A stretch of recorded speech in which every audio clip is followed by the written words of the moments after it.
अरे गुरुजी हम तो किसी काम के ही नहीं रहे। मेरी बेटियां कहती हैं, कई बहुएं कहती हैं हमारी जिंदगी नरक हो गई गुरुदेव, बहुत दुखी हैं। हमने पूछा क्या दुख है तुम्हारी जिंदगी में? पति बहुत मदिरा पीता है, शराब के नशे में रहता है, गालियां देता है, बच्चे सुनते नहीं हैं, चिड़चिड़े हो गए, सास दिन भर हमको गाली देती है, खाने के लिए घर में कुछ नहीं है, तकलीफें इतनी है गुरुजी, इतनी तकलीफ है कि पूछो ही मत।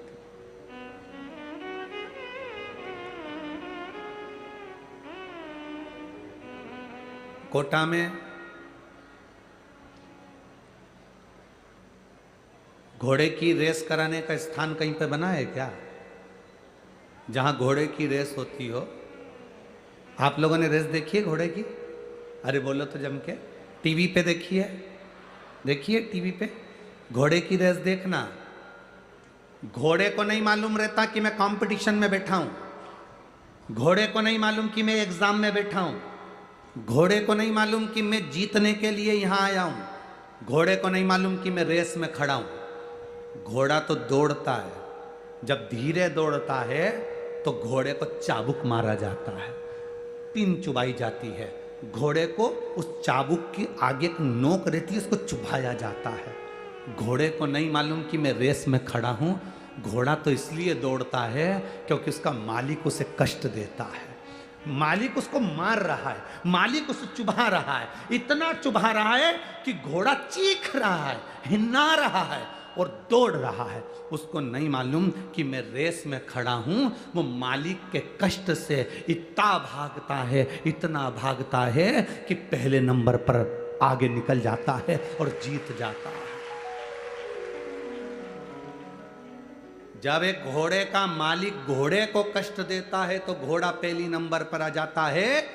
जब तुम्हें पृथ्वी पर जन्म लेने पर तुम्हारी जिंदगी में भी अगर दुख आए, तकलीफ आए, कष्ट आए, तो समझ लेना मालिक तुम्हें जिताना चाहता है, इसलिए आगे निकालना चाह रहा है।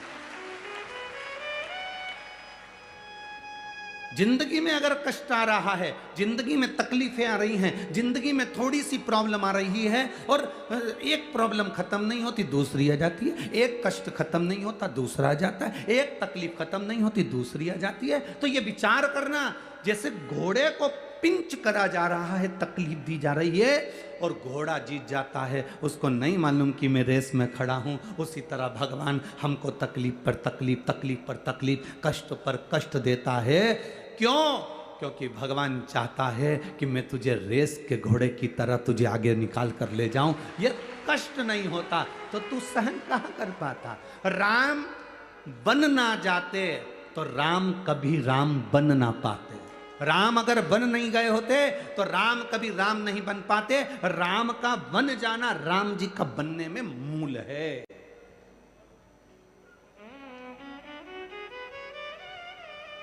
तुम अपना दुखड़ा रोते हो, कभी भगवान कृष्ण का दुखड़ा देखा है तुमने? जन्म देने वाली माँ बचपन से छूट गई, बोलो सही है कि गलत है? बचपन में जन्म देने वाली माँ छूट गई, कारागार में पड़े थे, चले गए यशोदा जी के यहाँ, उन पर चोरी का इल्ज़ाम लगा, मक्खन की चोरी का बचपन से इल्ज़ाम लग गया। कितना कितना पूतना आई, तृणावत आया, अघासुर आया, बकासुर आया, कितने कितने असुर आए। कंस खुद का सग्गा मामा भी पीछा पड़ा रहा। जरा सोचो कि भगवान कृष्ण की जिंदगी में कितना दुख आया होगा।